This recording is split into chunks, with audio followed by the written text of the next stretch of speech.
ایک دفعہ کا ذکر ہے کہ ایک جنگل میں ایک شیر رہتا تھا۔ ایک دن وہ شیر سو رہا تھا کہ اچانک ایک چوہا وہاں آ گیا اور شیر کے بالوں میں گھس کر کھیلنے لگا۔ اچانک شیر کی آنکھ کھل گئی، اس نے چوہے کو پکڑ لیا۔ چوہا ڈر گیا، وہ شہر سے منت کرنے لگا کہ مجھے چھوڑ دو، میں آئندہ ایسا نہیں کروں گا۔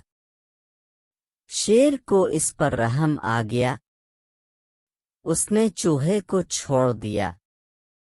چوہا جاتے جاتے شیر سے کہنے لگا کہ میں اس احسان کا بدلہ ضرور دوں گا۔ شیر ہنس پڑا۔ ایک دن کچھ شکاری جنگل میں آ گئے، انہوں نے جال ڈال کر شیر کو پکڑ لیا۔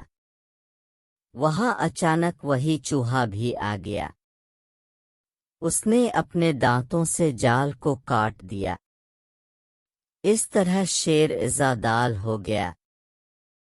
شیر نے چوہے کا شکریہ ادا کیا۔ چوہے نے کہا کہ کوئی بات نہیں، ایک دن آپ نے میری مدد کی تھی اور آج میں نے آپ کی مدد کر دی، اس میں شکریہ کس بات کا؟